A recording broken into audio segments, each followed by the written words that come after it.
arrive. Okay, the first ring road, the second, the third gonna come in the next maybe 7-8 years. Okay, almost 250 kilometers connected. We are going to have, of course, the rail system not so good. Okay, it's 100 years already, right? But right now we are building the dual track. I'm the super board of the we call จัดซื้อจัดจ้าง okay, of the which I'm going to resign very soon because of this asset declaration procurement, okay, state procurement. So that there's 7 lines, okay, talking about that. And then EEC, we're going to have several projects, okay. Those are infrastructure, physical infrastructure. But what he said, it's a digital infrastructure. Yes. I believe that this is even more important for Thailand because this can enhance Thailand to bring up, okay, Thailand to be very close to the developed country. Because in analog world, I would say, in analog world, I also enjoy music, okay, analog equipment, stereo, that one thing. But in the digital world, I believe that we can catch up very easily, okay, and not much investment. I think both of us agree that in Thailand, also I'm another committee that I was a member, has been a member right now, is the reform committee on the administrative reform. คณะกรรมการปฏิรูประบบราชการอะไรอย่างเงี้ยนะ something like this, okay. So I see that a lot of difficulties, okay, on the government side, okay, and the law, everything, regulation. So if we introduce the digital platform, so it's going to be much easier, okay, to reduce the time, everything, you know, and also can enable the authority to work for the people in more effective way. This is my thinking. So I think I asked the government, I would say the same. If we invest, the government has about 3 trillion baht budget each year. So may I ask only 100 billion baht a year for 3 years in a row, just for digital infrastructure. Okay. So and also the private sector also have to join. Okay. I just brought the board of AAS, the full board, to visit Silicon Valley. Before that, I visit Samsung. We spent a day in Samsung, spent a week, Google, Netflix, Apple, and Facebook. Okay. We, as a partner, we see. Okay. So we learned that 5G is really coming. Okay. So at least both companies, Huawei, we have no chance to see Huawei, but they actually rent a floor in a hotel in Seoul to present to us, okay, about the 5G. And then both companies confirmed that 5G will be introduced in China and in Korea in June next year. They try to speed up from in all the third quarter to June. So okay, this is the real launch. Okay, so this is really coming. And then with the 5G, if Thailand wastes a lot of time already, okay, on the 3G, 4G very late. We just came to 4G just recently, okay, but 5G is coming, and this is a good chance for us. So I believe the government will prepare all these infrastructure for us, the super highway, digital super everything in Sriracha. So I agree. Before I take any questions, I just want to ask Nakun Atnotai and maybe Ian, how well prepared are Thai organizations or Thai companies with the digital transformation which is already here? Yes, thank you. I think you just, I think Dell just did a survey with Intel. Yes, that's right. In which I think 100 companies were surveyed. And my understanding that, 7% we characterize as digital leaders. Yes. But the majority are not. So could you just elaborate briefly on what your survey said. Are we ready? Okay, sure. So first of all, the topic that we discussed today is tomorrow, today. This statement is so true. Whenever you think about the digital transformation or digital era, you may think that this is the upcoming era. But the fact is, the digital era is already arrived and start impacting us in a big way, the way we live, the way we work. And, as Mr. mentioned, we did a survey the early of this year about the index that we call the Digital Transformation Index. And we surveyed through about 5,000 executives, about 16 countries. Thailand is one of them, right? So, and we mentioned about 100 executives that we surveyed about their readiness in terms of ability to transform their organization in the digital era. And we found that 7% of them is ranking in what we call the digital leaders. We actually divided into 5 groups. So digital leader means it's all ingrained in the company? Yeah, they integrated the digital transformation, ingrained, into that DNA. Actually, that is very, very important. So everything they do, the investment they plan, the strategy they have, is all about transforming the organization to cope with the dynamic change of the business today. And 71% of them actually fear of being disrupted. And that's true. A lot of them is actually start having a plan and strategy, to be able to actually change upon the time to make sure they can compete with the others. So we found that the good news for Thai business organizations is that 40% of them is ranking in what we call the digital adopter. They have quite a mature digital strategy and investment plan to be invest within the next 1 to 3 years. So this group is very important for us. But the most scary one, 33% of them is in the bottom two, which we call the digital follower and digital laggard. So we think that these 33% is having a big risk of being left behind in this digital era within the next 5 years. So that is the survey result that we have. I think there's some brilliant examples of corporations out there that are really adopting digital transformation. I think one of our concerns is some of the industries that aren't. And I think, if I want to be brutally honest, I think some of those industries that are quite protected here. And one of those perhaps is the banking system. And I think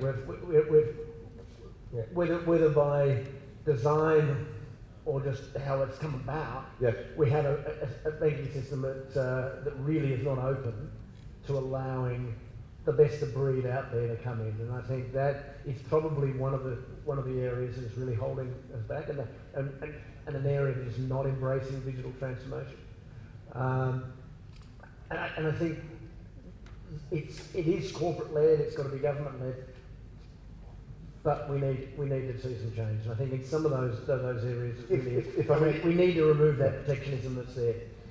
Based on your survey, and if I could ask them down also, what are the barriers that you've found in the transformation? I think there's a couple of issues, right? Yep. Vision of leadership, or perhaps? Yeah, so I think that the first and foremost is what the minister has just mentioned is concerning about the data privacy, cybersecurity. Privacy issue is a big issue, and cybersecurity is actually another big issue in terms of resource and technology that they have to cope with. And lack of the mature digital plan, digital strategy, and lack of the alignment across organization and also the collaboration as well. But the most extreme one is the human capital. So we're facing a big challenge in the human capital, even in the vendor ourselves, in terms of the hiring the right candidate at the right time is very important. We talk a lot about artificial intelligence, machine learning, IoT, and in order to find the right candidate, it's such a big task for us. Yeah, I think this is a big issue. If any questions at the moment, please just raise your hand, otherwise I'll just proceed. Minister, we talked about the private sector. We talked about the barriers of transformation. The government has tried to lay the infrastructure, but then again, your challenge is also to get the government organizations to be e-government. And therefore, you must face the challenges there with regards getting organizations to move. Do you face a similar issue? Can you share us some of your challenges? Our approach since last year was to tackle the inefficiency in government through big data. I mean, we can do a lot in government to make them e-government, but we have been doing that for decades already. So our strategy is be strategic in getting every ministry and every agencies. We have about 20 ministries. We have over 200 agencies to go big data. Why? Because psychologically, it's their property, you know, and you are creating values of that property so that they can do better jobs or they can have better spare time to do some other work. Lately, we have organized a group of experts in data science, the data scientists, and then work in consultation with all these government machineries. Right. And we found pretty good future. Some ministries are doing very well. And you wouldn't believe it, even the Justice Ministry has been doing a lot of work in big data. The Public Health Ministry, you know, all the doctors quite clever, hopefully. They have been doing a lot of work as well. So we are climbing this ladder and getting those who are well prepared on board. And it's kind of, you know, people are watching and then try to do things. So at the moment, 3 keywords we are pushing.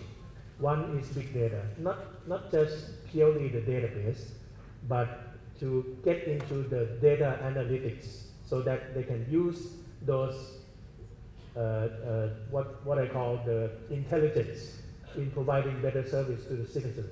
Number 2, data center. We are organizing government data center system. Some ministry can have their own data center if they are qualified. And we are issuing some kind of data center standards for them so that they are well protected. Again, cyber security, too. Number 2, for those who are helpless, who don't have any manpower, who don't have technology, not knowing what to do, we will organize central data center and help them. And number 3, for those who are using cloud services, we'll make sure that the private sector can come in and provide cloud services in a very secured way and to protect the personal data as well. So this is well designed at the moment. We are now starting to implement for those who are ready first. But this process will take a while. Certainly. Well, e-government is not easy, as you know. Even beyond the question mark date of February 2019. What date? Ladies and gentlemen, any questions at this stage? Please, just raise your hand. Yes, sir. Right, gentleman on table 3. Thank you, please. Is there a microphone in the house? Sorry. Just 1 second, please. There's someone sprinting.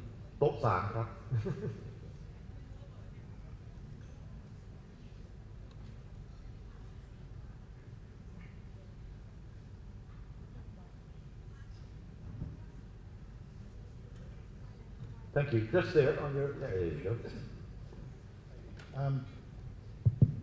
It's turned on.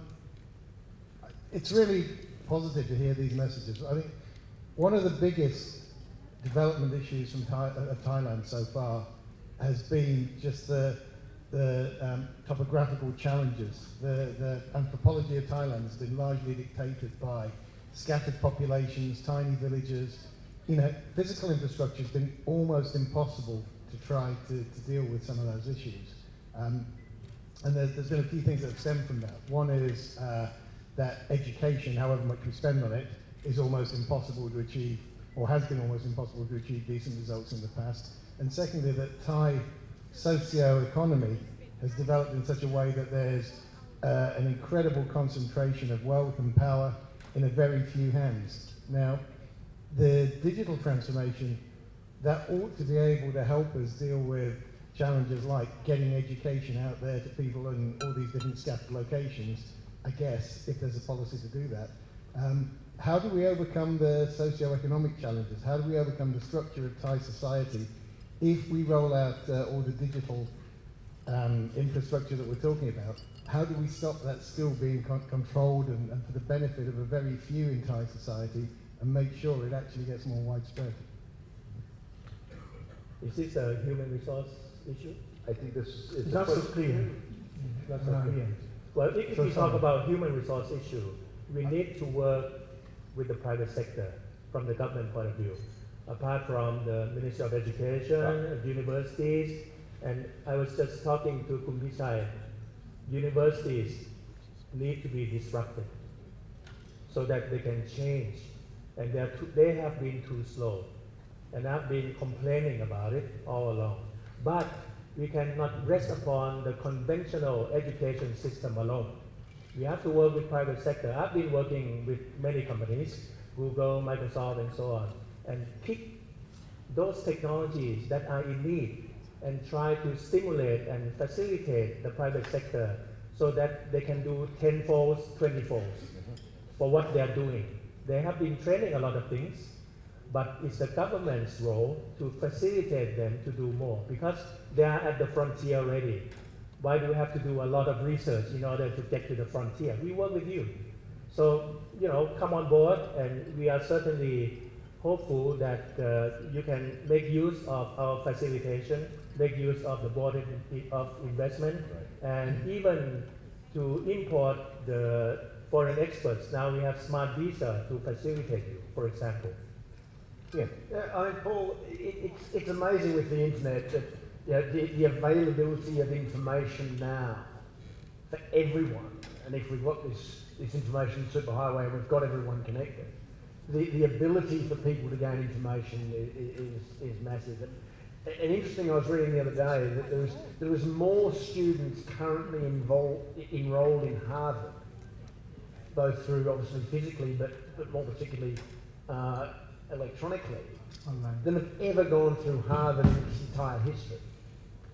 So the ability from people in any walks of life, in any area, to be able to be educated is at an incredible level. And I think that it's got to be a combination of making systems available, but people actually wanting to do that. And I think that's just got to maybe change some of the psyche a bit. I'm not sure whether that answers your question. I think it did. That answers part of it. I think the only part it didn't answer is how do we liberalise in a way that the people who currently control large parts of wealth and power in Thailand are willing to give that up and allow a much more democratic approach to education. I think that's a social political question you have to ask the political parties. But if I may personally inject here, I guess it's education. And as the access to the infrastructure widens, as Ian says, people have access to information. They have access to views and ideas, despite the fact that you may have, fake news or whatever it is. People have that access. It goes back to education. May I add a bit Please, on education? I truly believe on the online education. Right. Okay. Right now, I talk to a Harvard professor. The way they videotape, okay, they can select the best professor, talk to the class.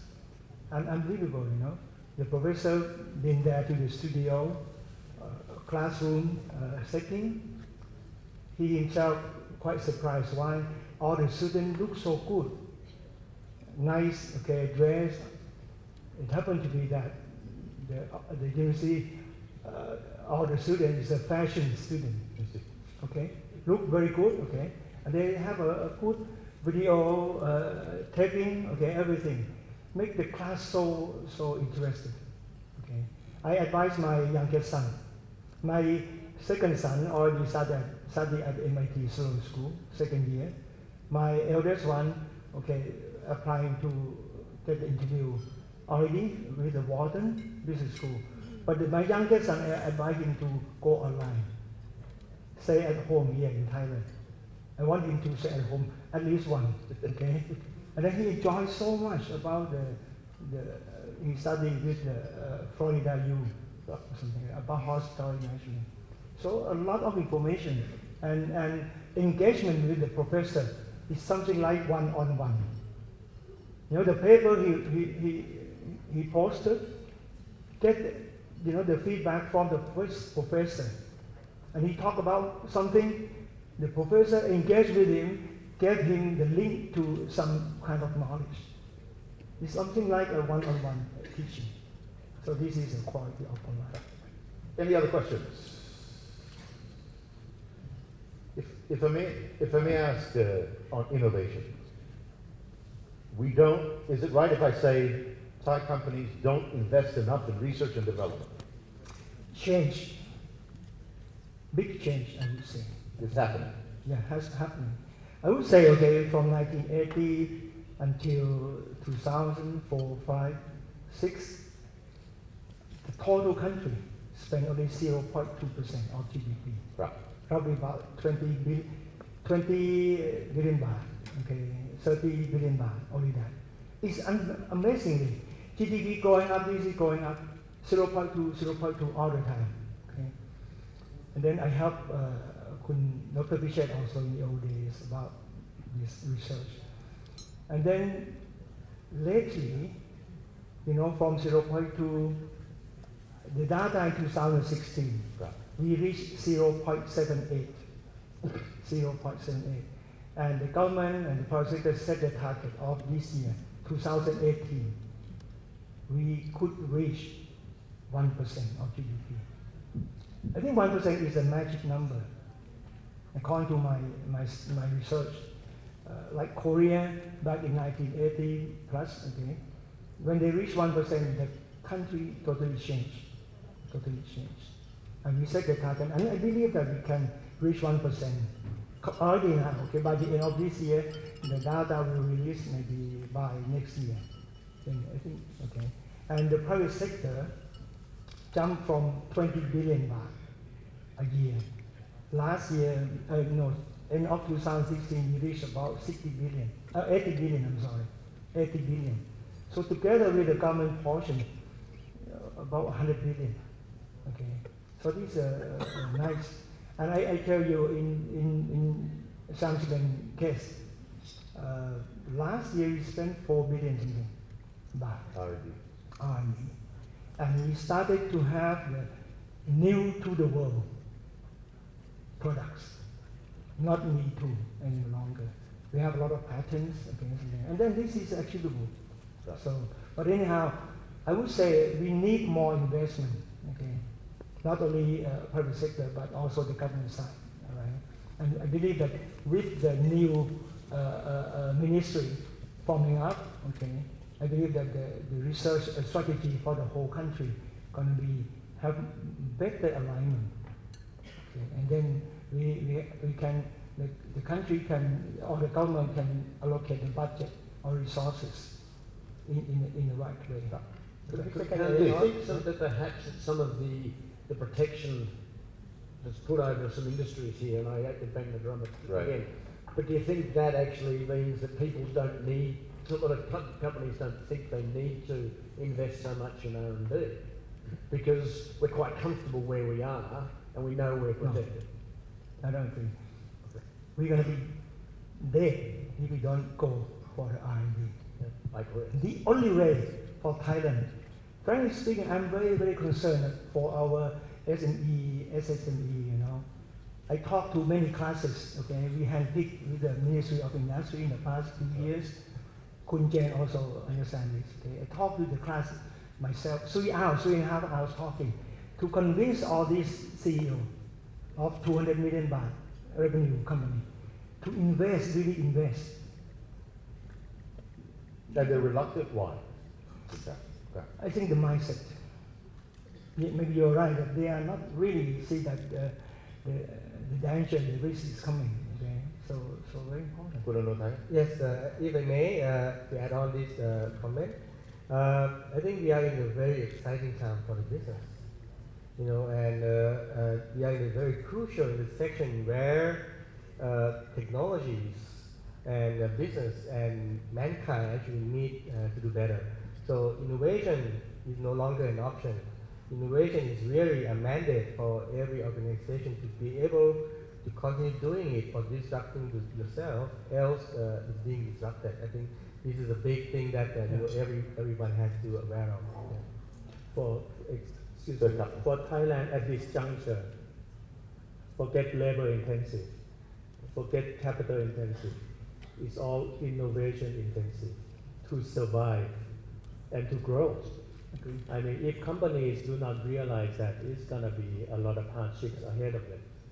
And this is no joke, because when disruption arrives, it comes in a flash and disappearance, you see. But Dr. Pitch, does the revenue department understand that? Can you speak louder? Does the revenue, does the revenue department understand that? Does the revenue understand that you don't need bricks and mortar, that you don't, that the businesses of the future do not look like the businesses of the past? Well, we have been working with the revenue department.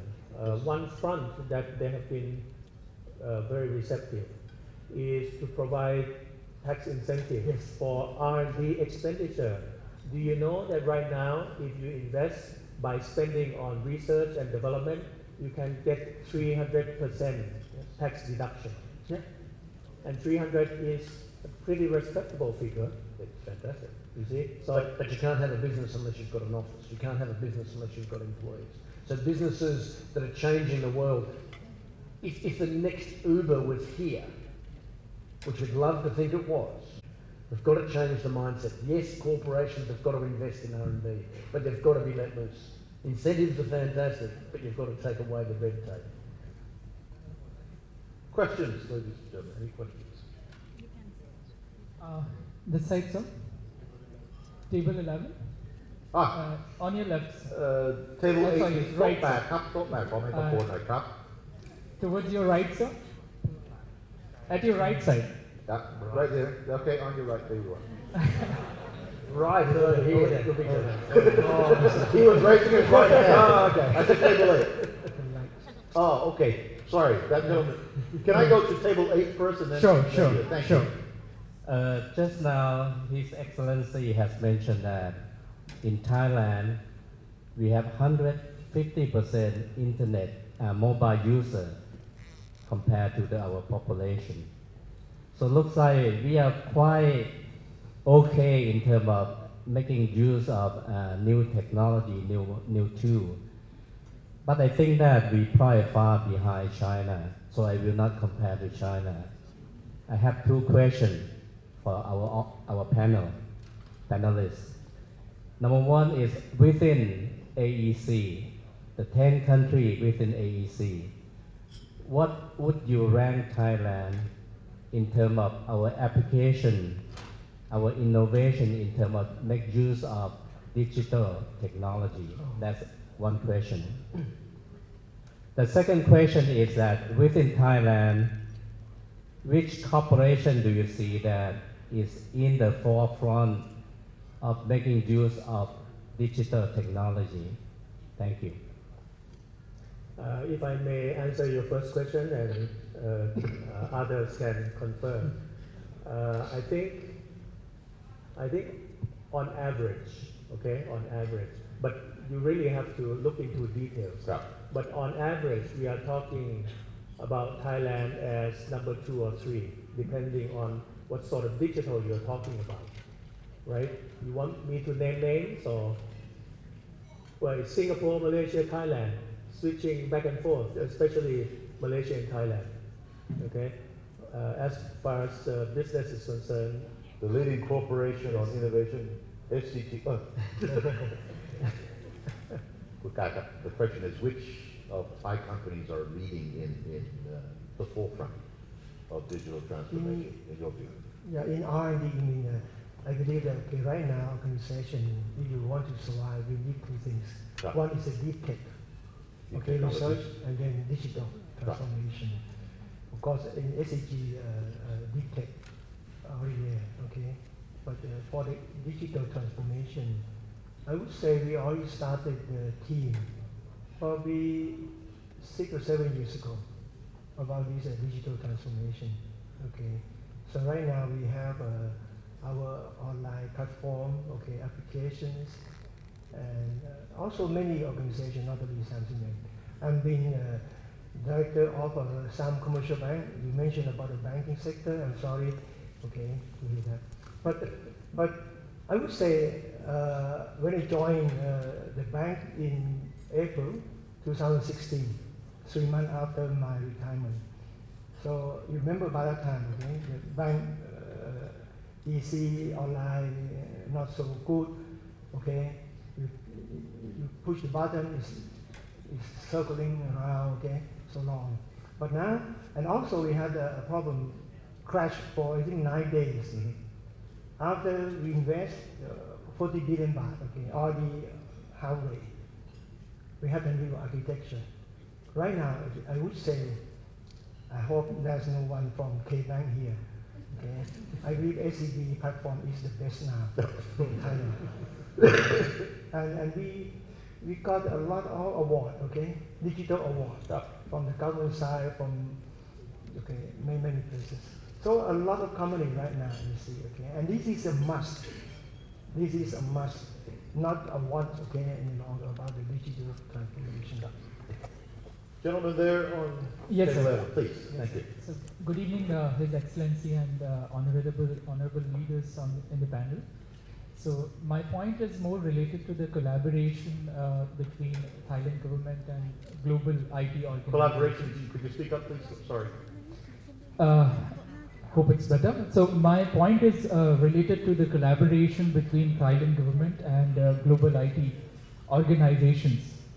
So my name is Chandan. I represent Tech Mahindra in Thailand. I would like to seek your views, sir, that is there any dedicated window or a desk where companies like us can propose some of the successful projects that we have already delivered in other parts of this world? Like, for example, we were discussing about smart cities, cybersecurity center. So, I mean, one of the examples that I personally witnessed is that Tech Mahindra has deployed India's first cybersecurity control center in India. So similarly, there are many other successful projects that are done by companies globally. So companies like us, how can we easily reach out to the government, share the concept, share the ideas, and explore the areas of collaboration? So is there any dedicated team who is responsible for listening these sort of concepts, ideas from global organizations, and how we can easily reach out to the right people and share information about this? Thank you very much. In short, come talk to me. Yes. If you could just talk to the minister. Yeah. Thank you very much, sir. And in fact, I still remember our last meeting along with His Excellency Governor of India. So I still remember that fruitful discussion, and I'm very much hopeful that we are progressing very, very well in that direction. Thailand cannot be developed only by the Thai people. We need you to work with us, and we prosper together, and we sustain together in the long run. And that's exactly how we term ASEAN 2019, Advancing Partnership for Sustainability. Great. Thanks a lot, sir. If there are any questions, final one. If not, I have one question for the minister. Minister of Thailand assumes the ASEAN chair next year. Can you explain to us very briefly what your vision is? What is Thailand's vision for ASEAN with regards to digital connectivity, digital transformation for the region? Very briefly, please. I think next year will be a wonderful year for ASEAN.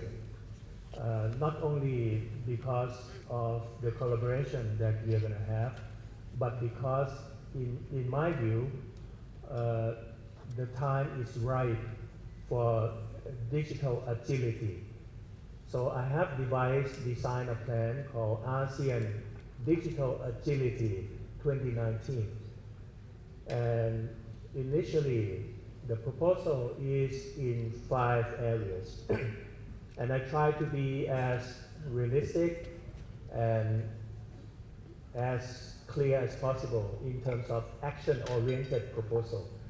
Number 1, smart city. We are planning pending on the endorsement of ASEAN friends, to have 26 ASEAN smart cities come in one place and to discuss about ways and means of smart cities in the future.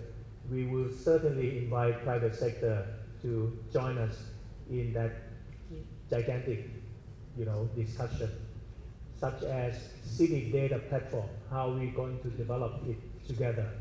How can we develop some kind of smart city, sister cities in the future, pairing. It will be very exciting. Number two, we are planning to propose cyber war game to ASEAN members so that they can come together and test, maybe using white hackers to work with us, and maybe to look into the loopholes, because nowadays, it can penetrate cross-border even. And at the same time, Thailand has already been assigned to be the center of cyber security manpower training center. And we'll seize the opportunity for next year to really beef up the cyber security production of the experts in ASEAN. Number three, harmonization and mobility. We are now talking about a lot of things that we need to regroup and we need to pack as one in order to work with other regions in the world. For example, the legal infrastructure that I was talking about, if we can align ourselves so that we can have not exactly the same copy, but the alignment of the law, then cross-border trading will be better facilitated, for instance. Number four, in terms of people to people, we have a lot of social issues to work on, we are planning for the ASEAN-wide startup hackathon. For the first time, why do ASEAN countries have to conduct the startup activities by themselves? We should work together. And more importantly, we will also seize the opportunity to discuss deeply into the impact of social media in your area and social networking, because many countries are facing some obstacles and some problems, and we should discuss about it. Last but not least, ASEAN connectivity, how ASEAN can be better connected. Hardware, software, submarine cables, satellites, and so on. And you're going to have conclusions next year, not like ASEAN plans 20 years ahead. We are planning this year already, and it has already been endorsed by the Thai committee. And we are going to propose very soon to our ASEAN friends. Things that are proposed should happen next year. Thank you. Ladies and gentlemen, I think we've come to the end of our panel. I think we'd really like to thank all our panelists, but then again, Chris, please, could you do us the honors and wrap it up for us? Dr. Piche, Kungan, Kananatai, Ian, and our excellent moderator this evening, Kumpisha, thank you very much indeed for your words of wisdom, your knowledge that you've shared with us, your optimism and your caution, but mostly your optimism of what is possible here in Thailand. Audience, could I please ask for a round of applause for our panelists and our moderator? Thank you.